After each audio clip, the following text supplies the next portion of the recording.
चलिए नाउ इसी सीरीज में अपन दूसरा चैप्टर चालू करते हैं जो कि आपका मॉडर्न बिजनेस एनवायरनमेंट है। ठीक है, मॉडर्न बिजनेस एनवायरनमेंट। हाँ सर, अब मॉडर्न बिजनेस एनवायरनमेंट के इंपॉर्टेंट क्वेश्चन। सर सबसे पहले आप आ जाओ। सर सबसे पहले आप आ जाओ, केस सिनेरियो जो है 2.9 पे दिया हुआ। ठीक है सर, ये रहा वो केस सिनेरियो। अब समझो, खुद ही लॉजिकली समझना है इस केस में क्या हो रहा है। जेके लिमिटेड है क्या? हाँ सर, वो सिंगल प्रोडक्ट प्रोड्यूस करता है। Presently company is having its quality control system in a small way. अभी वो स्मॉल वे में कंट्रोल कर रहा है। मैं फटाफट आपको एक्सप्लेन कर रहा हूँ, डिटेल में आप पढ़ सकते हो, समझ रहे हो। इस ये वीडियो क्लासेस का भी मोटिव ये है कि मेरे को आपको डिटेल में अभी नहीं बताना, मैं सिर्फ आपको क्रक्स पॉइंट बता रहा हूँ ताकि आपको समझे पेपर में सोचना कैसे। इस क्वेश्चन में क्या हो रहा है कि अभी आपका ना external failure and internal failure cost लग रहा है 4,40,000 का एंड 850 का respectively. External failure internal failure, खुद ही बोलो क्या ज्यादा कंपनी के पर्सपेक्टिव से सोचो, क्या कंपनी कम चाहेगी? सर एक्सटर्नल फेलियर, क्योंकि यहाँ कस्टमर के पास प्रोडक्ट चला गया, गुडविल अफेक्ट होती है। ठीक है, ये चीज मैंने वैसे कॉस्ट ऑफ क्वालिटी में बताई है, फिर भी अभी बता रहा हूँ।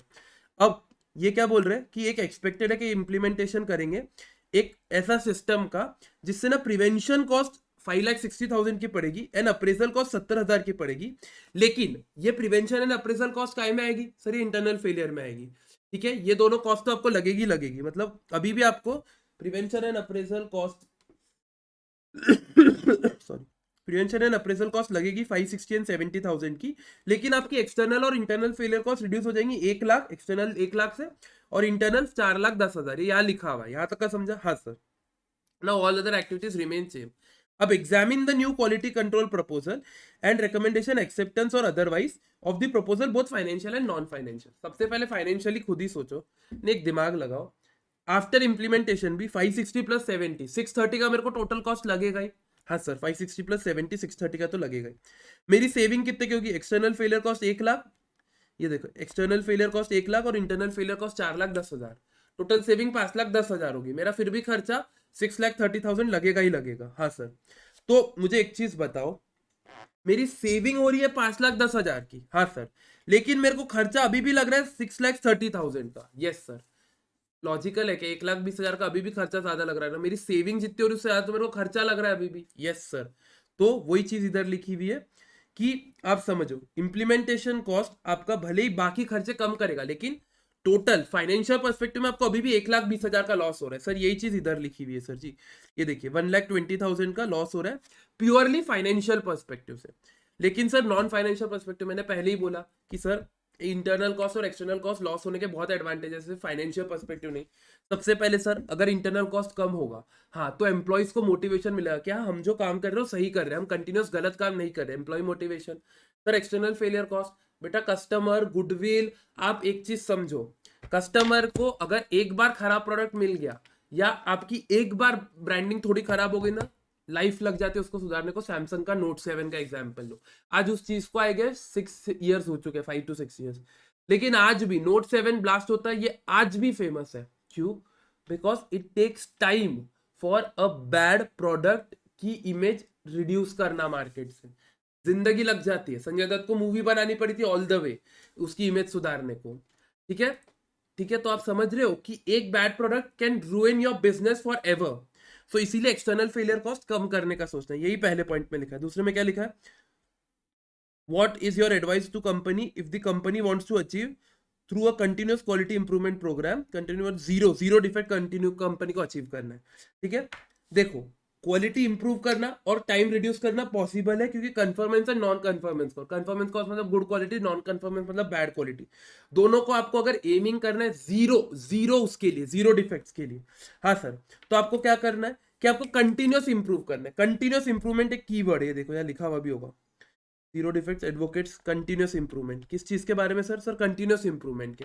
तो सर अगर आपको कंटिन्यूस इंप्रूवमेंट करना है तो आपको इंप्लीमेंट करना पड़ेगा कुछ ऐसी डिजाइन जिससे आपका वेस्ट कम हो, अननेसेसरी वेस्ट कम हो, आपका ईल्ड लॉसेस कम हो, ये कुछ लिखा होगा, यस, वेस्ट कम हो, ईल्ड लॉसेस कम हो, अनप्रोडक्टिव टाइम, ये सब का मतलब ऐसी चीजें जो आपको अननेसेसरी टाइम जा रहा है। इसके अलावा आप ये लिख सकते हो, safety incidents, ideal facilities, ideal labour. आपका लेबर ही बहुत आइडियल बैठा रहता है, क्योंकि लाइट नहीं होती है तो सेटअप टाइम कम हो जाए। तो अगर आप ये सारी चीजों पे फोकस करोगे तो ही आप इवेंचुअली जीरो टाइम पे जा पाओगे, zero reducing both conference cost, ताकि आप जीरो डिफेक्ट पे जाओ। ठीक है, तीसरी क्या है? Suggest the suitability quality control level. अब हम क्वालिटी कंट्रोल लेवल क्या होता है कि जब आपको जीरो चाहिए, आपका कॉस्ट ऑफ गुड क्वालिटी बढ़ेगा। क्यों? क्योंकि सर डिफेक्ट जीरो चाहिए। अब मुझे डिफेक्ट जीरो चाहिए। डिफेक्ट्स कहाँ होते हैं? प्रोडक्ट बनने के बाद, कस्टमर को जाने के पहले, मतलब इंटरनल फेलियर के पहले पहले। हाँ सर, मतलब प्रिवेंशन एंड अप्रेजल कॉस्ट, ये दोनों कॉस्ट मेरे को बहुत ज्यादा चाहिए। अगर मेरा प्रिवेंशन एंड अप्रेजल पे खर्चा ज्यादा लग रहा है और वो चीजें इंप्रूव हो रही है, तो इवेंचुअली मेरा प्रोडक्ट बनेगा ही डिफेक्टिव नहीं। क्योंकि प्रिवेंशन में क्या होता है, मैं सप्लायर से बात करता हूँ, अप्रेजल में ड्यूरिंग बिजनेस। तो अगर ये दोनों कॉस्ट ही मैं, मतलब ये दोनों पे मैं ज्यादा खर्चा कर रहा हूँ, इसकी क्वालिटी इंप्रूव कर रहा हूँ, इसकी क्वालिटी इंप्रूव कर रहा हूँ, तो इवेंचुअली मेरा प्रोडक्ट खराब बनने के चांसेस कम हो रहे हैं। समझ रहा है ये चीज? एक बार प्लीज सेकंड चैप्टर का रिवीजन वीडियो देख के ये देखना, ठीक है? हाँ सर, तो वही लिखा हुआ इधर, ध्यान देना। At level 0% of defects, cost of non-conformance should be nil, but this will increase as the accepted level of defects. As the accepted level of defects arises, there should be an accepted level of defects is the total cost quality minimum. ठीक है, कुछ नहीं है, simple है। आपको cost of conformance बढ़ाना है जिसके कारण आपका कॉस्ट ऑफ क्वालिटी इंप्रूव हो, लेकिन इतना भी नहीं कि जितना आपका टोटल इंप्रूवमेंट हो रहा है उससे ज्यादा कॉस्ट लग रहा है। ठीक है, बस वही लिखना है। ये हो गया आपका ये वाली केस स्टडी। चलो मार्क कर लो इसमें 2.9। अगली केस स्टडी 2.41 पे है, ये रिया वाली। कुछ भी नहीं, गेन शेयरिंग एडजस्टमेंट है। गेन शेयरिंग एडजस्टमेंट क्या होता है मैं आपको समझा देता हूँ। गेन शेयरिंग एडजस्टमेंट ये होता है कि जब तू कमाएगा तब मेरे को देना, जब तू कमाएगा तब मेरे को देना, ऐसा एडजस्टमेंट है। ठीक है, फॉर एग्जाम्पल अभी आप सीए बने, हाँ सर, अब आप एकदम यंग सीए हो, आपने ना प्रैक्टिस स्टार्ट कर दी। यस सर, सॉरी एक सेकेंड। हाँ, अब आप इनिशियली प्रैक्टिस में डे वन से थोड़ी कमाना स्टार्ट कर दोगे, नहीं। क्या हुआ, लेकिन आप में पोटेंशियल बहुत है। तो आपके एक इन्वेस्टर ने बोला कि काम कर, मैं तेरे फर्म में इन्वेस्ट करता हूँ, ओके, एंड जब तू कमाएगा तब मेरे को देना। शार्क टैंक, शार्क टैंक, हाँ सर। तो अब गेन शेयरिंग एडजस्टमेंट क्या होगा, जब मैं कमाऊंगा तब दूंगा। अब इसमें रिस्क भी है, अगर मैं नहीं कमाया तो उसके पैसे गए, लेकिन गेन का भी चांसेस बहुत है। जितना मैं कमाऊंगा उसका कुछ परसेंटेज उसको जाएगा। So this is gain sharing adjustment. अब ये राया एंड लाइव लाइफ, ये दो हॉस्पिटल के बीच में इनको गेन शेयरिंग एडजस्टमेंट करना है। ठीक है, बस यही लिखा हुआ है इसमें गेन शेयरिंग एडजस्टमेंट के बारे में। इजी केस स्टडी, इसमें समझाने लायक कुछ नहीं है, आप एक बार खुद पढ़ोगे तो भी आपको समझ जाएगा। ठीक है, ओके सर। चलिए नेक्स्ट क्वेश्चन पे आते हैं अपन। अगला क्वेश्चन क्या है, अब इसके बाद आपका स्टार्ट होते हैं इलस्ट्रेशन 3। कहाँ दिया हुआ आपका इलस्ट्रेशन 3? इलस्ट्रेशन 3, हाँ ये मूवी वाला। ठीक है, इलस्ट्रेशन 3 पे आते हैं 2.35। Now this is a good question. अभी इलस्ट्रेशन वाले क्वेश्चन में हो क्या रहा है मैं ये समझा देता हूँ। वो क्या रहा है, इसमें अपना एक मूवी थिएटर, अपने कस्टमर लाइफ वैल्यू निकालनी है। अब कस्टमर की लाइफ वैल्यू निकालनी है तो एक चीज ध्यान देना, कस्टमर 1 साल के लिए नहीं आएगा। इस केस में कस्टमर आ रहा है अपने लिए ईयर 4 तक। हाँ सर, 4 तक आ रहा है। अब जो चीज फ्यूचर में मिलने वाली है उसका आज के तो प्रेजेंट वैल्यू निकालनी पड़ती। आप लोग को बहुत अच्छे से एसएफएम में पढ़ा होगा, अपने प्रेजेंट वैल्यू कैसे निकालते। हाँ सर, बहुत डिटेल में पढ़ा है। इस क्वेश्चन में आप एक्चुअली क्या करोगे मैं आपको बताता हूँ। ये सब तो ठीक है, आपने पढ़ा ही होगा कि मूवी टिकट से ऑनलाइन बुक करना है। एवरेज टाइम एक स्टूडेंट या कॉलेज यूनिवर्सिटी में 4 साल। समझ लो बेसिकली क्या होता है, एक थिएटर है, थिएटर के बाहर एक कॉलेज है, यूनिवर्सिटी है। फॉर एग्जाम्पल अभी कॉलेज लाइफ अपन सीए वाले नहीं एक्सपेक्ट कर सकते, लेकिन समझो आपकी आर्टिकलशिप के ऑफिस है, ऑफिस से थोड़े डिस्टेंस पे एक पिज्जा कैफे आप लोग को बहुत पसंद है। अब आप लोग मिनिमम 3 साल तो ऑफिस में रहोगे। नहीं सर हम ट्रांसफर लेंगे, बेटा आइडियलिस्टिक सिचुएशन, आप लोग 3 साल तो ऑफिस में रहोगे। हाँ सर, अब वो 3 साल रहोगे। अब 3 साल में जैसे फॉर एग्जाम्पल आप गर्लफ्रेंड के साथ हफ्ते में 2 बार भी गए तो भी 3 साल 52 × 2 × 3 104 × 3, आप मिनिमम 312 बार जाओगे। हर बार आप लोग का फिक्स है चीज पिज्जा कॉफी, एक कॉफी में 2 स्ट्रॉ डाल के पीते। अरे सर समझिए अभी, तो अब वो कस्टमर लाइफ टाइम वैल्यू उसके लिए 3 साल है ना आपकी, तो वो आपको उस हिसाब से डिस्काउंट भी दे सकता है कि आप 3 साल आओगे इतना डिस्काउंट लो। दूसरा एक और चीज में फायदा होता है, उसको पता रहता है कि इतना पैसा आने ही वाला है, तो उस हिसाब से वो आगे की प्लानिंग कर सकता है। इसीलिए कस्टमर लाइफ वैल्यू इंपॉर्टेंट है। अब इस केस में हो क्या रहा है, वो 4 साल के लिए आते हैं। सबसे पहले मैं आपको एक सब चीजें तो आप पढ़ लोगे, एक टाइम का सब्सक्रिप्शन ले लो कि 4 साल तक आपको डिस्काउंट मिलेगा, वही सब लिखा हुआ है।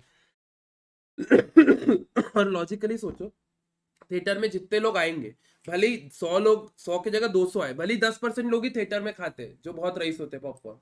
अब वो 200 एडिशनल है, उसमें से अगर 2 लोग भी खा रहे तो भी अपना तो प्रॉफिट ही हो रहा है। थिएटर में तो वो आ रहे तो अपना प्रॉफिट ही हो रहा है। तो इसीलिए they plan to increase the footfall ताकि beverages, food and beverages and souvenir sale हो सके। अब ध्यान देते हैं, ठीक है। तो उन्होंने एक सब्सक्रिप्शन प्लान लगाया जिसमें 1 टाइम सब्सक्रिप्शन फी भरनी है आपको 5000। कितनी भरनी है बेटा? सर 5000। अब उस पर आप 4 साल तक आ सकते हो जो उसकी लाइफ टाइम है। अब क्या हो रहा है, स्पेंड ऑन मूवी टिकट्स पे ध्यान देना। ईयर 1 एंड 2 पे 2,000 रुपए खर्च कर रहे हैं, कितना कर रहे हैं सर, 2,000 रुपीज कर रहे हैं ईयर 1 एंड 2 पे। हाँ सर, तो आप क्या करोगे, ईयर 1 एंड 2 का सबसे पहले रेवेन्यू निकालोगे। Sir year 1 and 2 revenue per year 2,000। हाँ सर, अब अगली लाइन पढ़ो सर। उसके बाद सर ईयर 3 एंड 4 पे कितना खर्चा कर रहा है सर, 1,500 खर्चा कर रहा है, लिखा हुआ है आपके लिए। हाँ सर। सर तो ईयर 3 एंड 4 पे टिकट्स पे कितना खर्चा कर रहा है, मूवी टिकट्स, टिकट्स लेके ही तो थिएटर के अंदर आएंगे। हाँ सर, उस पे 1,500। अब क्योंकि देखो समझो, ईयर 1 मतलब अगले साल, ईयर 2 मतलब उसके 1 साल बाद, ईयर 3 मतलब उसके 2 और 4, ये तो आपको समझ गया होगा। अब यहाँ लिखा हुआ है प्रेजेंट वैल्यू निकालना है, ये समझना चाहिए कस्टमर लाइफ टाइम में कि फ्यूचर से आज की वैल्यू निकालनी है। हाँ सर, तो present value of 1 for 4 years at the rate 10% is 3.169। तो जो मतलब आज का 1 रुपया 4 साल बाद 3.169 होगा, यही ये बोलना चाह रहे हैं। हाँ सर, ठीक है। और and present value for 1 year for 2% is 1.735।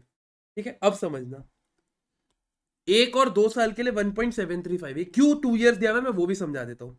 1 and 2 का दे दिया है, 3 एंड 4 का दिया नहीं है। सर 3 एंड 4 का भी यही होगा ना, अरे बेटा ये नहीं होगा ना, 3rd year and 4th year का दिया हुआ है। 3rd एंड 4th मतलब 1 और 2 नहीं है, वो ईयर 1 और ईयर 2 नहीं है, ईयर 3 और ईयर 4 है, ये चीज समझी क्या। अभी जैसे 2022 चल रहा है, तो ये जो है ये 23-24 का है, और ये जो है ये इससे 3 साल आगे मतलब 25 और 26 का है। तो प्रेजेंट वैल्यू फर्क आएगा ना, तो वो कैसे निकालेंगे, 1.735 माइनस 3.169 फॉर 3 एंड 4। ठीक है। हाँ सर। ये देखो इंस्टीट्यूट ने भी वैसे ही निकाला है, देखो 1.434। ठीक है, वो आ गया। हाँ सर। अब टिकट्स वाला हो गया।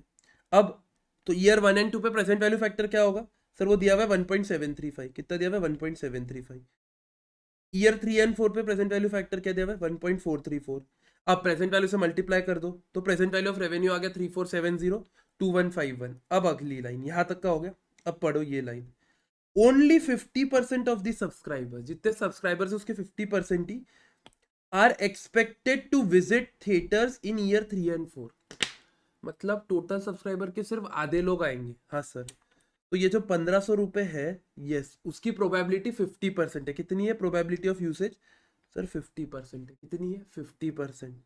और 1 और 2 में तो 100% है, वहां तो कुछ बोला ही नहीं है। ओके। अब अगली line, spend on food and beverages. Food and beverages पे ईयर 1 एंड 2 पे कितना और 3 एंड 4 पे कितना, वही लिखा हुआ है। हाँ सर, बेसिकली क्या बोल रहे हैं, जो लोग ईयर 1 एंड 2 में आएंगे वो लोग 4,000 रुपए खर्चा करेंगे खाने पीने पे, और जो लोग ईयर 3 एंड 4 में आएंगे वो लोग 3,000 रुपए खर्चा करेंगे। जो लोग आएंगे, अभी कितने लोग आएंगे वो आगे लिखा हुआ है, जो लोग आएंगे वो लिखा हुआ है, जितना भी आएंगे। ठीक है। हाँ सर, अब आगे की लाइन पढ़ते हैं। नाउ आगे की लाइन क्या है, एक सेकेंड, सॉरी वो कोई आ गया था, चलो ठीक है। अब यहाँ क्या बोल रहा है, across all years only 75% of the subscribers who visit the theatre. Line का ध्यान देना, 75% subscribers who visit the theatre, जिन्होंने थिएटर में विजिट किया है। अरे बेटा पहले साल तो पूरे 100% लोगों ने विजिट किया होगा। हाँ सर, तो अपन 100 का 75% मतलब 75 लेंगे इसके लिए, ईयर 1 एंड 2 के लिए। देखिए इधर वही लिया हुआ है। ठीक है, अब ध्यान देना, अब अगले साल आर एक्सपेक्टेड, अब इस साल तो 3 और 4 में लोग ही 50% आए हैं, और जो 50% लोग आए उनका 75% लोग बाय करने वाले। ध्यान देना, यहाँ 100 लोग आए हैं या आए 50 लोग हैं, जितने लोग थिएटर में आते हैं उनके सिर्फ 75% लोग ही खरीदते हैं। हाँ sir, food, yes sir, 75% of the subscribers. तो ये 50 का 75% आएगा। हाँ सर, दैट इज 37.5। ये चीज समझी, 50 का 75%, यस सर, 50 का 75%। वापिस अब उसको मल्टीप्लाई करके नेट रेवेन्यू आ गया। हाँ सर, ये आपका नेट खर्चा, ये नेट रेवेन्यू, ये सब आप प्रेजेंट वैल्यू निकाल रहे हो। Okay, yes sir. नेक्स्ट, अब spends on souvenirs and accessories, वही जैसे अगर आप पीवीआर में जाओगे तो सीसीडी की जो वहाँ आउटलेट है, वहाँ कॉफी मग होगा, वो सब आप खरीदोगे। अब only 25% of the subscribers who visited are expected to buy souvenirs in year 1 and 2।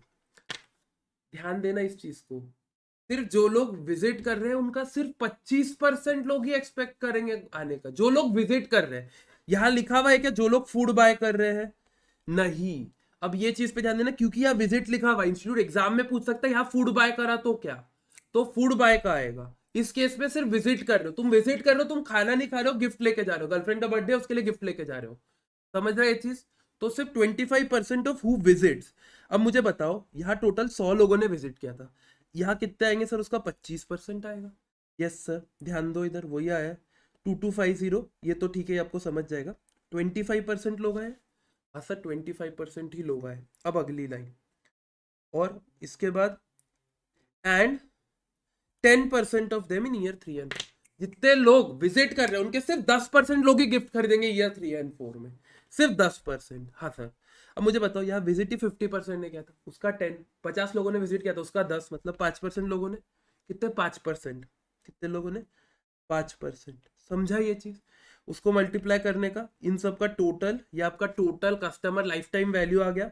हाँ सर, इसमें से इतना इनिशियली 5,000 आप सब्सक्रिप्शन फीस ले रहे हो। Yes sir, net cost of attracting students 5,000 subscription fee, तो टोटल आप कितना कमा रहे हो? 7394। Customer lifetime value 7394। Okay, yes sir. ना वही चीज इधर नोट्स में लिखी हुई है, ठीक है, वही चीज इधर नोट्स में लिखी हुई है, ठीक है, वही वैल्यू इधर नोट्स में लिखी हुई है, आप पढ़ सकते हो, बस मैंने वो क्वेश्चन को नोट से डायरेक्ट एक्सप्लेन कर दिया, ठीक है। अब नेक्स्ट क्या है? तो सर ये वाला क्वेश्चन इंपॉर्टेंट क्वेश्चन था, अच्छा था, काफी कॉन्सेप्ट्स आपके रिवाइज हो गए, प्रेजेंट वैल्यू ये वो, ठीक है। चलो next, T Y okay, question number 2 3 5 6 8। चलो क्वेश्चन नंबर 2 देखते हैं अभी, टी वाई ओके का, आ जाओ। क्वेश्चन नंबर 2 कहाँ है आपका? एक सेकेंड। चलिए, क्वेश्चन नंबर 2 में क्या है सर? ये क्वेश्चन है बहुत इजी, लेकिन ये क्वेश्चन से आपके पूरे चारों cost, that is prevention, appraisal, internal, external, चारों कॉस्ट अच्छे से रिवाइज हो जाएंगे। तो ये बेसिकली एक होलिस्टिक क्वेश्चन है जो आपका सब चीजें रिवाइज करवा देगा। चलो, अब यहाँ तो कुछ दिया हुआ नहीं है, बस वही डिटेल्स दी हुई है, ये आप खुद पढ़ सकते हो।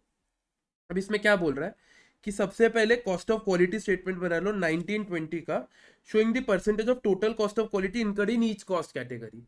अब सबसे पहले तो कॉस्ट कैटेगरी समझनी चाहिए सर, 4 है, prevention, appraisal, internal failure, external failure. अब चलो बांटना शुरू करते हैं। मुझे बताओ, वारंटी क्लेम्स काय में आएगा? Sir warranty claims after sales है सर, बताया हुआ है एक्सटर्नल फेलियर कॉस्ट में, ईएफ लिख दूं? हाँ सर, वारंटी सेल्स ईएफ में आ जाएगा। Then employ training cost, sir employ training cost आएगा सर आपका, एम्प्लॉय ट्रेनिंग कॉस्ट, सर ये तो प्रिवेंशन कॉस्ट है, पीसी लिख दूं? हाँ sir, prevention cost. Then rework कर रहे हो, ध्यान देना, रीवर्क काय में आएगा? सर रीवर्क कस्टमर को भेजने के पहले आता है, मतलब इंटरनल फेलियर कॉस्ट, आईएफ लिख दूं? हाँ sir. Then lost profits from lost customers due to impaired reputation, lost profit customer के पास, कस्टमर को देने के बाद आया sir, external failure cost. Cost of rejected units, कौन रिजेक्ट कर रहा है? Sir, internal failure. Cost of return units नहीं लिखा है, ध्यान देना, रिटर्न नहीं लिखा है, रिजेक्टेड लिखा है, रिटर्न नहीं रिजेक्टेड लिखा है, वर्ड्स पे ध्यान देना। तो क्योंकि कॉस्ट ऑफ रिजेक्टेड यूनिट्स लिखा है, तो रिजेक्टेड का आएगा sir, internal failure cost. Sales return processing, sales return है sir, external failure cost. Testing का खर्चा, testing is an appraisal cost. तो आपने ये सारे खर्चे बांट लिए। हाँ सर, टोटल खर्चे बांट लिए। अब आपको बताया हुआ है prepare a cost of quality statement showing percentage of total cost. अब आप करोगे कैसे? अब आपने खर्चे बांट लिए, पहले ये सबका टोटल करना। हाँ सर, फिर प्रिवेंशन में कितना परसेंटेज लग रहा है, अप्रेजल में कितना लग रहा है, इंटरनल में कितना लग रहा है, एक्सटर्नल में कितना लग रहा है, ये चीजें आपको बतानी है साइड में लिख के। Okay sir. हाँ सर। सर ऐसा कैसे? मैं आपको बता भी देता हूँ, यही चीज इंस्टीट्यूट ने भी करी है, मैं आपको एक बार बता देता हूँ ये चीज। ये देखिए, इंस्टीट्यूट ने सारे खर्चे बांटे, उसके बाद टोटल कॉस्ट इनकर्ड में से उसका परसेंटेज निकाला हुआ है, ये आपको समझ जाएगा, ठीक है, टोटल कॉस्ट में से परसेंटेज। आई होप ये सिंपल ही आपको समझ गया। हाँ सर, चलिए नेक्स्ट। देन आगे क्या बोला हुआ है, आगे की चीज पे ध्यान देते हैं। आगे क्या बोला हुआ है? Cost benefit analysis, prepare cost of 19-20 का, ये आपका 19-20 का है। हाँ सर। अब आगे आपको क्या बोला हुआ है? Prepare a cost benefit analysis of the new quality program showing how the quality initiative will effect each category. अपन ने नया एक प्रोग्राम डाला है। अब जो नया प्रोग्राम डाला है, हाँ सर, नया प्रोग्राम से क्या क्या चीजें इंप्रूव हुई है लिखा हुआ है। For the year CO is considering spelling following amounts on a new quality program, एक नया क्वालिटी प्रोग्राम डाल रहे हैं। अब inspect raw material 1,20,000, raw material inspect करने के लिए 1,20,000। अब मुझे बताओ, इंस्पेक्ट रॉ मटेरियल काय में जाएगा? Sir inspection of raw material, तो रॉ मटेरियल आ गया, फिर खर्चा कर रहे हैं sir appraisal cost. Yes, very good, AC. Okay. Re engineering the production process to improve quality, re engineering the production process, काम चालू होने के पहले ही चीजें सुधार रहे, क्या कॉस्ट आएगा सर? Prevention cost. दूसरा, सप्लायर स्क्रीनिंग एंड सर्टिफिकेट, वापिस पीसी में आएगा, क्योंकि सप्लायर प्रोडक्ट बनने के पहले ही डिसाइड हो जाता है। Yes. Preventive maintenance on plant equipment, preventive maintenance है प्रोडक्ट शुरू होने के पहले ही है, तो सर ये भी पीसी में आएगा। प्रिवेंटिव कॉस्ट, ठीक है, शॉर्ट में कर रहा हूँ। तो एक्सपेक्ट करें कि नए क्वालिटी प्रोग्राम से ये सारे खर्चे भी बचेंगे, मतलब ये दोनों चीजें आएंगी, ये तो इंप्रूव हो ही रहा है, साथ में ये खर्चे भी बचेंगे। मुझे बताओ, reduction in loss of profit from loss sales, reduction in loss of profits हो रहा, मतलब external failure, very good, EF में आएगा, मैं शॉर्ट में लिख रहा हूँ, हाँ सर। दूसरा, reduction in rework cost, rework कहाँ होता sir, internal failure. Sir warranty cost, sir external failure. Sir sales return, sir external failure. बस अब इनका टोटल करने का, इनका टोटल सेविंग निकाल लो, कितनी सेव हो रहा सबका टोटल करके। हाँ सर। अब मुझे बताओ, ये खर्चे है, हाँ, क्योंकि इंस्पेक्ट रॉ मटेरियल, री इंजीनियरिंग, ये सारे खर्चे हैं, ये सारी सेविंग्स है, खर्चों में से सेविंग माइनस करोगे तो नेट प्रॉफिट आएगा। हाँ सर, नेट प्रॉफिट भी आ जाएगा। वही चीजें इधर इंस्टीट्यूट ने करी, मैं एक बार बता भी देता हूँ, ये देखिए, टोटल खर्चे, टोटल खर्चे, जहां जहां सेविंग हो रही, टोटल सेविंग आ गई, ये चीज हो गई। हाँ सर। अब तीसरा पॉइंट क्या बोल रहे हैं इसी है, state how managers trade off among the 4 categories of quality cost. अब देखो, प्रिवेंशन एंड अप्रेजल कॉस्ट को बढ़ाने को क्या बोलते हैं सर, उसको अपन बोलते हैं कॉस्ट ऑफ गुड क्वालिटी। क्या बोलते हैं बेटा, cost of good quality. Yes sir. उसके अलावा चारों कॉस्ट एक्सप्लेन कर दो पहले, प्रिवेंशन क्या होता है, अप्रेजल क्या होता है, good quality, internal good, sorry good, prevention, appraisal, internal, external, चारों कॉस्ट एक्सप्लेन कर दो। हाँ सर। उसके बाद प्रिवेंटिव एंड अप्रेजल क्या इंप्रूव करता है sir, quality of product improve करता है। हाँ सर। उसके अलावा जो एक्सटर्नल इंटरनल फेलियर कॉस्ट है वो आपकी ओवरऑल इमेज इंप्रूव करते हैं। हाँ सर। ये सारे पॉइंट्स लिख देने का। हाँ सर। उसके अलावा आप लिख सकते हो कि इसको, ये चीजें करने के लिए आप दो चीजें कर सकते हो sir, TQM and TPM. Sir TQM TPM क्या होता है, total quality maintenance, total productive maintenance, detail में समझा हुआ है। हाँ सर, क्या होता है वो चीजें आप एक्सप्लेन कर सकते हो। तो यही चीजें लिखनी है इवेंचुअली, ठीक है। देन क्वेश्चन 2 हो गया। क्वेश्चन 3 क्या बोल रहा है, क्वेश्चन 3 जो है, a company produces and sell single product, the cost data दिया हुआ है आपको। अब ध्यान देना, मैं इसमें आपको सिर्फ जो एक एस्पेक्ट है जो इस पॉइंट पे कंफ्यूजिंग है, बाकी तो सेम है, जो एक छोटा सा पॉइंट जिसमें स्टूडेंट्स अक्सर कंफ्यूज होते हैं वो समझा देता हूँ। क्या बोला हुआ है, सबसे पहले तो आपको नंबर ऑफ यूनिट्स निकालना बहुत जरूरी है सारे खर्चों के लिए, प्रिवेंशन, अप्रेजल, इंटरनल, एक्सटर्नल, आपको पता तो चाहिए कि कितने यूनिट्स पे वो खर्चा लग रहा है, तो नंबर ऑफ यूनिट्स निकालना ये क्वेश्चन में टफ पार्ट है। सबसे पहले ये क्या बोल रहा है, कंपनी ने फोरकास्ट किया कि ड्यूरिंग द 2020 28,000 यूनिट्स की उनकी डिमांड है, मार्केट में 28,000 यूनिट्स है, इस चीज पे ध्यान देना, मार्केट में 28,000 यूनिट्स चाहिए, मतलब मेरे को 28,000 गुड यूनिट्स बनाने, अच्छे यूनिट बनाने हैं, मेरे खराब यूनिट्स नहीं, 28,000 अच्छे यूनिट्स। Okay sir. अब समझो, फॉलोइंग एडिशनल इन्फॉर्मेशन दिया हुआ है, ठीक है। नो ओपनिंग क्लोजिंग स्टॉक बहुत जरूरी है, क्योंकि अगर ओपनिंग एंड क्लोजिंग स्टॉक रहा तो उस हिसाब से आपकी वर्किंग बदलती है, मैंने एक क्वेश्चन में समझाया हुआ है। 12.5% of the items delivered to customer will be rejected due to specifications failure and will require free replacement। क्या बोला है, 12.5% of items delivered to customer, total customer को मैं 28,000 आइटम्स डिलीवर कर रहा हूँ, 28,000 good items, always remember 28,000 good items. हाँ सर। तो 28,000 में उनको अच्छे आइटम डिलीवर कर रहा हूँ, मतलब इसमें जो मेरे खराब आइटम थे वो रिप्लेस कर दिए हैं, रिप्लेस कर दिए गए हैं। आप ये भी मान सकते हो कि अगर ये 28,000 का 12.5, वो भी एक तरीका है, लेकिन I won't recommend that, because institute उसको सेकंड ऑप्शन लेते हैं, और ये लॉजिकल भी, आप समझो, मार्केट में 28,000 अच्छे डिमांड होते हैं, लोग ऐसा नहीं बोलता भाई उसका प्रोडक्ट ऐसा है यार, तू 10 लेगा तो 3 खराब हो गया, ऐसा कोई नहीं बोलता। इसीलिए मैं भी ये रेकमेंड करता हूं कि आप ये मान के चलो कि 28,000 गुड प्रोडक्ट्स है, ठीक है, तो 28,000 गुड प्रोडक्ट्स है। अब मुझे बताओ, 28,000 गुड प्रोडक्ट है, मैं ऑलरेडी 12.5% यूनिट्स रिफंड करने के बाद ये है, तो ये जो 28,000 है ये एक्चुअली मेरा है, कितना है, 87.5% ऑफ प्रोडक्शन है, क्योंकि मैंने प्रोड्यूस समझ लो एक्स अमाउंट किया होगा, उसका 12.5 तो मेरा कट चुका है, तो ये बेसिकली 87.5 है। तो एक्चुअली कितने यूनिट्स है, 28,000 डिवाइडेड बाय 87.5%, 32,000 यूनिट्स मेरे को बनाने हैं, 32,000 यूनिट्स मेरे को बनाने हैं। अब समझो, 28,000 तो अच्छी यूनिट है, 32,000 टोटल यूनिट्स बनाने हैं, डिफरेंस 4,000, ये 4,000 वो यूनिट है जिसपे मेरा एक्सटर्नल फेलियर कॉस्ट लगा है, किस पे लगा है, 4,000 यूनिट्स पे लगा है। हाँ सर, 4,000 यूनिट्स पे। अब एक्सटर्नल फेलियर कॉस्ट में क्या क्या आएगा सर, डायरेक्ट मटेरियल का खर्चा तो लगेगा ही, हाँ सर, उसके अलावा डायरेक्ट लेबर भी लगेगा, सेलिंग एंड डिस्ट्रीब्यूशन भी लगेगा, वेरिएबल ओवरहेड्स, तो टोटल कितना लगे 35 प्लस 25 प्लस 15 75 75 इंटू 4000 3 लाख। तो मेरा ईएफ का कॉस्ट कितना है, एक्सटर्नल फेलियर का कॉस्ट सर ईएफ का आया 3 लाख। ओके हाँ सर। Next 20% of items produced. भाई मैंने 32,000 प्रोड्यूस किए थे, faulty at inspection stage. Inspection stage पे ही फॉल्टी, अब जो चीज इंस्पेक्शन स्टेज पे फॉल्टी हो काय में आएगा सर, इंटरनल फेलियर कॉस्ट में आएगा। काय में आएगा, इंटरनल फेलियर कॉस्ट में आएगा। एक चीज ध्यान देना, अगर इधर सेलिंग एंड डिस्ट्रीब्यूशन रहता तो वो भी आपको डालना पड़ता एक्सटर्नल फेलियर के लिए। इंटरनल के लिए डालने की जरूरत है नहीं, एक्सटर्नल के लिए, कि एक्सटर्नल में आपकी फैक्ट्री से प्रोडक्ट बाहर निकल चुका है, एक बार बाहर निकल चुका तो सेलिंग एंड डिस्ट्रीब्यूशन लगता है। ठीक है हाँ सर, बट यार दिया नहीं है। लेकिन मेरा एम है आपको एग्जाम के लिए रेडी करना। एग्जाम में इसमें एसएनडी डाल देगा और फिर स्टूडेंट्स बोलते हैं सर टफ है। कैसे टफ है, सेलिंग एंड डिस्ट्रीब्यूशन आएगा ही आएगा, बस ठीक है चलिए। अब 20% ऑफ आइटम्स प्रोड्यूस, जो आइटम प्रोड्यूस किए उसका 20%। टोटल मैंने 32,000 प्रोड्यूस किए, उसमें से 20% खराब निकले, मतलब समझो सिमिलरली 32,000 जो है ये मेरा 80% ही है। क्यों, क्योंकि मैंने एक्स अमाउंट बनाया होगा, उसमें से 20% खराब निकल चुके हैं। ये आफ्टर खराब है, मतलब ये अच्छे वाले यूनिट्स है। ठीक है, एक यूनिफॉर्मिटी मेंटेन करो। तो 32,000 80% है, तो टोटल मेरे 40,000 यूनिट मैंने बनाए हो गए इधर। हाँ सर 32 और 40 सर 8,000 ऐसे यूनिट्स है जिसमें मेरे इंटरनल फेलियर का खर्चा लगा है। क्या लगा है, इंटरनल फेलियर का खर्चा लगा है। वो कितना लगेगा सर, इंटरनल फेलियर का खर्चा कितना लगेगा सर, वो भी सेम लगेगा सर।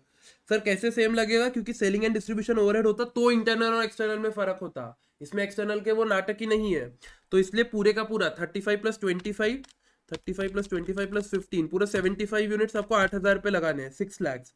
तो आपका इंटरनल फेलियर कॉस्ट आ गया बेटा 6 लाख। हाँ sir 10% of direct material will be scraped. अब समझो 40,000 यूनिट बनाए हैं मैंने गुड़ वाले। हाँ सर वापिस अब यहाँ क्या बोल रहे हैं, 10% of the direct material, direct material का 10%। अब समझना सर 40,000 तो अच्छे यूनिट्स बनाए हुए हैं। हाँ सर अब वो कितने हो गए सर, 10% खराब होने के बाद वाले है ये। तो ये 40,000 मेरे 90% यूनिट्स हो गए। हाँ सर तो टोटल मुझे 4,4,4,4,4.44 यूनिट्स बनाऊंगा। हाँ सर अब इसको उल्टा करके बताता हूँ, 4,4,4,4,4 इतने यूनिट्स आप बनाओगे, इसका 10% तो चले गए, खराब हो गए मटेरियल के कारण। तो बचे इसका 90%, दैट इज 40,000। अब ये 40,000 में से भी 20% और डिफेक्टिव निकले। हाँ सर तो अब 32,000 बचे। अभी 32,000 में से भी 12.5% तो कस्टमर को डिफेक्टिव मिले, तो बचे 28,000। ऐसी वो लिंक आई है। तो ये 4,4,4,4,4 यूनिट्स आ गए। हाँ सर और यहाँ मैंने 40,000, मतलब डिफरेंस कितना हो गया 4,4,4,4.44। ये यूनिट्स वो है जिसपे मेरे कौन से खर्चे लगे बताओ सर, इस पे मेरे वो वाले खर्चे लगे हैं जो है मेरा इंटरनल फेलियर कॉस्ट। इसको इंटरनल में ही डाल दो, क्योंकि अपने को नहीं पता प्रिवेंशन में मटेरियल में पूरा इंटरनल में ही लगा है। हाँ सर प्रिवेंशन और अप्रेजल अलग होता है, ये इंटरनल में लगा। तो इंटरनल फेलियर कॉस्ट टोटल कितना है 4,4,4,4.44 इंटू बेटा कितना सर, इंटू वो जो उधर खर्चा आया था वो कितना आया था I guess, cost of material scrapped है ना ये।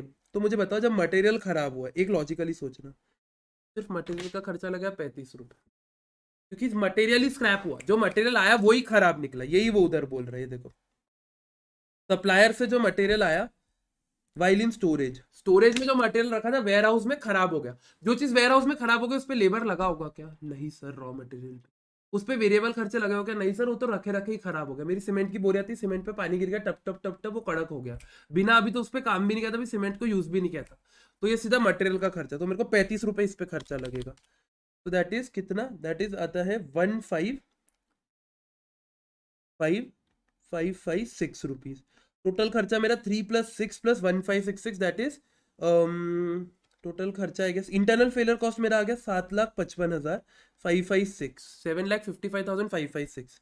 इंटरनल फेलियर कॉस्ट 7,55,556 आ गया। हाँ सर अब सबसे पहले तो आपको ये लिखना है एक्सपेक्टेड कोलेस्ट्रॉल कंपनी वुड इनकर if it aspects the proposal. तो एक्सपेक्ट द प्रपोजल के लिए सबसे पहले तो आपको अभी कितना खर्चा लगना है वो लिखना है। सर इंस्टीट्यूट ने ऐसा किया क्या, हाँ सर आईसीआई ने भी यही किया, ध्यान दीजिएगा इधर। सॉरी ये देखिए इंस्टीट्यूट का टोटल इंटरनल फेलियर कॉस्ट 7,55,000 आ गया। हाँ सर दूसरा एक्सटर्नल फेलियर कॉस्ट भी देखिए 3,20,000 सेम आया अपना और उनका। ये एक्चुअल जो खर्चा आपको अभी लग रहा है, तो ये एक्सटर्नल और इंटरनल करके ये खर्चा लिख दिया। अब उसके बाद दिया हुआ होगा आपने कुछ नई चीजें करी होगी। हाँ देखिए आपने ना नया इंट्रोडक्शन किया, to introduce training program for workers. Training programs worker के लिए इंट्रोड्यूस किया। मुझे बताओ जैसे ही आप ट्रेनिंग प्रोग्राम इंट्रोड्यूस करोगे, हाँ सर, तो ये 4.5 लाख काय में जाएगा सर? ट्रेनिंग कर रहे हैं, प्रिवेंशन कॉस्ट, सीधा सीधा पीसी में आ गया। लेकिन इसके बाद और लिखे which will reduce the level of faulty production. Faulty production reduce करेगा 10% से। फॉल्टी प्रोडक्शन रिड्यूस करेगा 10% से, मतलब ये जो यहाँ 20 है ये अब 10% हो जाएगा। और अगली line, to avail the services of quality control, आपने एक इंस्पेक्शन चेक के लिए सिस्टम लगा दिया जिससे आपका डिलीवर टू कस्टमर 9.5%, कस्टमर को जो प्रोडक्ट डिलीवर होगा वो कम हो जाएगा। फॉल्टी प्रोडक्ट 9.5%, उसका खर्चा 50,000। तो ये 50,000 जो है अप्रेजल कॉस्ट में जाएगा क्योंकि प्रोडक्शन के बाद हुआ ये। Yes sir. अब उसके बाद अब आपको इंटरनल एक्सटर्नल फेलियर कॉस्ट, वापिस वही लॉजिक लगाने का। अब मुझे बताओ, अब मैं कस्टमर को 9.5% ही खराब प्रोडक्ट दे रहा हूँ, हाँ सर, तो अब कितना हो गया? 28,000 डिवाइडेड बाय सर 28,000, अब 9.5% ही है तो 100 में से 9.5, तो अब सर ये 90.5 से डिवाइड हो जाएगा। हाँ सर, अब मैं ये कैलकुलेशन नहीं बता रहा हूँ मैं, ये फटाफट इधर दिखा देता हूँ आपको। देखिए 90.5 ये आ गए आपके वो यूनिट्स, इन दोनों का डिफरेंस होता है, इस पे आपका एक्सटर्नल फेलियर कॉस्ट लगता है। अपन ने भी यही किया, एक्सटर्नल फेलियर कॉस्ट का रेट सेम है। हाँ सर, एक्सटर्नल फेलियर कॉस्ट का रेट सेम है, ठीक है। देन नेक्स्ट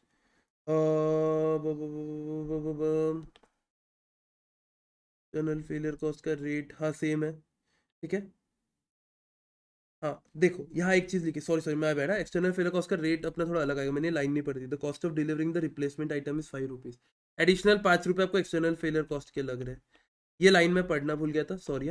देखिए मेरे से भी ये घाई घाई में मिस्टेक हो गई थी। एडिशनल एक्सटर्नल फेलियर कॉस्ट का 5 रुपये आइटम पे लगेगा, वो आपको डालना है, ठीक है। बस उसके बेसिस पे आप ये निकालोगे, यहाँ आपके दोनों खर्चे आ गए। एंड देन आपको बोलेगा रेकमेंड करो, तो रेकमेंड में आप सबसे पहले बोलोगे दोनों का डिफरेंस कि किसमें सेविंग हो रही किसमें नहीं हो रही। वो आप आराम से कैलकुलेशन का काम आप खुद कर सकते हो, मैं आपको कॉन्सेप्ट समझा रहा हूँ, ठीक है। ऑल्दो अब आप बोलोगे सर इसमें खर्चा ज्यादा लग रहा है, अरे बेटा सिर्फ फाइनेंशियल पर्सपेक्टिव से नहीं सोचना। मैंने कितनी बार बोला, एक्सटर्नल फेलियर कॉस्ट जितना कम होगा उतना अच्छा, क्योंकि कस्टमर के लिए गुड्स की वैल्यू बढ़ेगी, ब्रांड वैल्यू बढ़ेगी, गुडविल बढ़ेगी। वही चीज इधर इंस्टीट्यूट ने लिखी हुई, ध्यान देना। लॉन्ग टर्म परफॉर्मेंस इंप्रूव करने के लिए, जिसके लिए आपको कंपनी के लिए गुडविल बढ़ानी है, जिसके लिए आपको कस्टमर के पास कम प्रोडक्ट खराब जाने चाहिए, जो इसमें जा रहे हैं 9.5% में। समझ रही चीज है? Yes sir. तो यहाँ आपका क्वेश्चन नंबर, ये कौन सा था? आई गेस 3 था ना? हाँ क्वेश्चन 3 था, तो यहाँ आपका 3 भी कंप्लीट होता है। 5, 6, 8 बचा, ठीक है। क्वेश्चन 5 बहुत सिंपल है, ठीक है। टोटल क्वालिटी कॉस्ट है, कुछ भी नहीं है, सिमिलर टू अबाव, इसमें कोई दिमाग नहीं लगाना है, ठीक है। ये आप खुद आराम से कर सकते हो, इसमें कुछ टफ चीजें नहीं है। हर क्वेश्चन में ट्रिकी पार्ट नहीं होता है, कुछ क्वेश्चन मैंने इसीलिए दिए कि आपका एक होलिस्टिकली पूरा सब्जेक्ट रिवाइज हो जाए, ठीक है। आपको एग्जाम के टाइम ये क्वेश्चन करके जाओ, एग्जाम में मेजोरिटी कॉन्सेप्ट आराम से सॉल्व कर लोगे। 3, 5, 6, क्वेश्चन नंबर 6। नाउ 6 में भी कुछ भी नहीं है, ठीक है। 6 में भी कुछ भी नहीं है, लेकिन 6 में छोटी छोटी बातें ध्यान रखनी है। क्या छोटी छोटी बातें ध्यान रखनी है 6 में? आई गेस 6 में भी कुछ नहीं, 6 डायरेक्ट है, 6 भी डायरेक्ट है, इसमें छोटी भी बात ध्यान नहीं रखनी है, ठीक है। कॉस्ट ऑफ पुअर बहुत इजी क्वेश्चन है, इसमें कुछ भी दिमाग मत लगाना, direct putting the value getting the answer. देखो जो क्वेश्चन में जो टफ पार्ट है वो अपन कवर कर रही है, सिंपल है यार। Cost of good quality bad quality का कॉन्सेप्ट अच्छे समझा, डायरेक्टली सॉल्व होगा। ये सिर्फ मैंने दिया इसीलिए बिकॉज बड़ा क्वेश्चन है, एग्जाम में पढ़ते टाइम बड़े क्वेश्चन में अपन सिली मिस्टेक नहीं करनी चाहिए। 8th वाले पे ध्यान देते, जो शायद 8th वाला अच्छा है। 8 बहुत अच्छा क्वेश्चन है, ठीक है। तो आगे question number 8, now there it is your question number 8। अब ये क्यों दिया हुआ है? क्योंकि इसमें थ्रूपुट अकाउंटिंग आ गई है। अब थ्रूपुट अकाउंटिंग क्या होती है? अरे खुद ही समझो, एक सेकेंड ना। चलो 8th वाले में क्या है? कुछ भी नहीं, आपको मशीन आवर्स पर यूनिट। एक चीज समझो, लॉजिकली समझो, मैं इस चीज में आपको दो चीजें एक्सप्लेन कर रहा हूँ, देखिए समझे। सबसे पहले सेलिंग प्राइस और मटेरियल, इन दोनों का डिफरेंस आपका आ गया कंट्रीब्यूशन। हाँ सर, सिमिलरली इन दोनों का डिफरेंस आ गया आपका कंट्रीब्यूशन। अब जब इन्होंने मशीन आवर्स दिया ना, सीधा से समझना ना, machine hours is the bottleneck. Sir वो डिराइव करने का अभी टाइम नहीं, पेपर है, सीधा से समझना, जब इंस्टीट्यूट ने मशीन आवर दिया तो मशीन आवर बॉटलनेक है, ठीक है। हाँ सर, कभी कभी ऐसा हो सकता है कि अगर बॉटलनेक 2-3 आपको दिए, मशीन आवर्स, लेबर आवर्स, तो दिमाग लगाना कि क्या बॉटलनेक होगा, ठीक है। सबसे पहले ये चीज समझो। अब मुझे बताओ, 9,000 रुपए के लिए मैं 1.6 आवर्स ले रहा हूँ, 9,000 रुपए कॉन्ट्रीब्यूट करने के लिए मैं 1.6 आवर्स ले रहा हूँ, तो 1 घंटे में कितना? सर तो वो हो जाएगा 9,000 डिवाइडेड बाय 1.6, तो 5,625 आएगा। हाँ सर 5,625 आ गया इसका contribution, yes sir. Similarly sir इसका कितना गया? 9,000 डिवाइडेड बाय 0.8, 11,250। हाँ सर। अब आप लोग क्या बोलोगे? सर 5625 वाला ज्यादा है, इसको मशीन रैंक 1 दे दो। ऐसा नहीं है, थ्रूपुट अकाउंटिंग में क्या करते, total factory cost upon available hours. हाँ सर, तो आपके पास यहाँ दिया हुआ है टोटल फैक्ट्री कॉस्ट। थ्रूपुट में ये चीज ध्यान देने स्टूडेंट्स, यहाँ मिस्टेक करते हैं, इसीलिए मैंने ये चीज एक्सप्लेन कर रहा हूँ। थ्रूपुट में टोटल फैक्ट्री आज है 1,42,60,000। Yes sir. और आपके पास टोटल घंटे कितने यहाँ लिखा हुआ है, मैक्सिमम एनुअल डिमांड इसकी मैक्सिमम आवर्स रिक्वायर्ड कहाँ लिखा हुआ है, ये देखिए मैक्सिमम आवर्स यहाँ रिक्वायर्ड है 4,000 आवर्स। यहाँ लिखा हुआ है, देखिए इतना जम के लिखा हुआ है 4,000 घंटे। तो थ्रूपुट में अपन क्या करते हैं, factory cost upon maximum hours, that is इसको डिवाइड करेंगे 1,142,60,000 डिवाइडेड बाय 4,000, 3,565 आ गया। हाँ सर, ये क्या है, ये थ्रूपुट रेशियो है। अब अपन क्या करते हैं, जो कंट्रीब्यूशन को थ्रूपुट रेशियो से डिवाइड कर दो, तो 5,625 डिवाइडेड बाय 3,565, तो वो आता 1.57। क्या आता बेटा, 1.57। हाँ सर, और इसको डिवाइड करोगे तो क्या आएगा सर, 0.98 आएगा। हाँ सर। अब अब एक चीज ध्यान देना, सॉरी यहाँ माई मिस्टेक है ना, यहाँ 9,000 कैसे होगा, मैं भी बेवकूफ पने करा, सॉरी से पता नहीं क्या कहाँ ध्यान था मेरा, मैंने 9,000 क्यों किया, I am sorry. This is 4,000 minus 12,000, कभी कभी होता है ऐसा। 2,800, हाँ सर 2,800, और फिर 2,800.8 में तो एक घंटे में कितना, तो एक घंटे में आप इसमें कमा रहे हो 3,500 रुपीज, आप उससे करोगे तो 0.98 और 1.57, ये थ्रूपुट आ गया। अब इसी में आप चाहो तो थ्रूपुट अवॉइड भी कर सकते हो, यूजुअली मैं रेकमेंड नहीं करता हूँ, लेकिन अगर आपके पास टाइम कम है तो आप थ्रूपुट वाला स्टेप नहीं भी करोगे तो भी आपकी रैंकिंग हो जाएंगी। 5,625 को 1 दोगे, 3,500 को 2 दोगे। हाँ सर, आपने वही किया। हाँ सर, तो उसके बाद आपका आ गया रैंकिंग, आ गया किसको पहले किसको नेक्स्ट। अब समझना, अब ये तो एक मेथड जो इंस्टीट्यूट फॉलो किया, मैं आपको लॉजिकली एक चीज बताता हूँ, टोटल 4,000 घंटे है ना बेटा, 4,000 घंटे है भी नहीं, क्योंकि ऑनलाइन बुकिंग आपने ऑलरेडी एक्सेप्ट कर ली है। यहाँ एक वर्ड लिखा हुआ है ऑलरेडी एक्सेप्टेड। अब जो चीज मैंने ऑलरेडी एक्सेप्ट कर ली उतना तो मेरे को पहले फुलफिल करना ही है। हाँ सर, अब मुझे बताओ 400 यूनिट मेरे को बनाने ये के जेड के, एक यूनिट बनाने को 1.6 आवर्स लग रहा है, तो 400 इंटू 1.6 मतलब 640 घंटे तो मेरे को ऑनलाइन की डिलीवरी पूरी करने को लग रहा है। यस सर, ये 1200 यूनिट इंटू 0.8, 960, टोटल 640 प्लस 960, 1,600 घंटे तो मेरे को एनीवेज लगने ही है 4,000 में से, क्योंकि मैंने ऑलरेडी एक चीज एक्सेप्ट कर ली है। अब जब मैंने 1,600 ऑलरेडी एक्सेप्ट कर लिया है तो मेरे पास एक्चुअली आवर्स ही 2,400 बचे। ये सोचना, ये रियल लाइफ है। इंस्टीट्यूट ने पता नहीं ऐसा क्यों नहीं किया, लेकिन ये लॉजिकल है कि तुमने जो चीज एक्सेप्ट कर ली उसको पहले ही माइनस कर दो। अब अपनी रैंक आ गई थी, ज्यादा कंट्रीब्यूशन ये दे रहा है पर मशीन आर, क्योंकि मशीन आर बॉटल नेक है, क्योंकि यही 4,000 घंटे दिए हुए। अब मशीन आर बॉटल नेक है तो इसको पहले प्रोड्यूस करोगे। अब जो बाकी के आपके 1,600 2,400 आवर्स बचे उसमें आप ये यूनिट प्रोड्यूस करोगे, कितने करोगे, इसकी टोटल एनुअल डिमांड है 2,000। हाँ सर, उसमें से बेटा समझो 400 तो अपन ऑलरेडी फुलफिल कर ही रहे। हाँ, तो 1,600 इंटू 1.6 दैट इज 2,560 आवर्स चाहिए। अपने पास उतने घंटे ही नहीं, तो 2,400 घंटे में जितने यूनिट्स बनेंगे उतने बना लेंगे। हाँ सर, 2,400 घंटे में 1,500 यूनिट्स बनाएंगे तो अपन वो 1,500 यूनिट्स बना लेंगे, 2400 उतने बना लेंगे। इंस्टीट्यूट ने भी वही किया है। हाँ सर, उसके बेसिस पे आप टोटल प्रॉफिट और वो निकाल सकते हो। ठीक है, टोटल वो निकाल सकते हो थ्रूपुट अकाउंटिंग में। Statement to determine optimum production mix, production mix आ गया कि ऑप्टिमम प्रोडक्शन मिक्स क्या है, पहले ऑनलाइन का फुलफिल करोगे फिर आप ये आओगे कि ऑलरेडी एक्सेप्टेड है। ठीक है, अब समझना, अगर ये तो हो गया ऑप्टिमम प्रोडक्शन, अगर मेरे पे रिकमेंडेशन होता तो मैं ऑनलाइन के पहले पहले पूरा जेड की डिमांड फुलफिल करता, क्योंकि जेड में मैं ज्यादा कमा रहा हूं। पहले मैं जेड की पूरी डिमांड फुलफिल करता, फिर मैं डी पे जाता। लॉजिकल है ये। हाँ सर, वो इंस्टीट्यूट ने भी लिखा हुआ है। ठीक है, रिकमेंड दी ऑप्शंस, वही ऑप्शंस मैं बता रहा हूँ कि अगर आपको प्रॉफिट कमाना है तो आप इस चीज में जाना। Yes sir, recommend the option followed, वो वाला ही चीज बता दिया।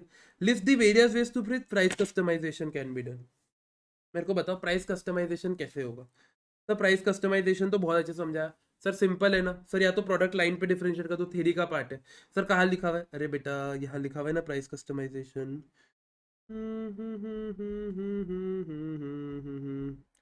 Price customization outsourcing,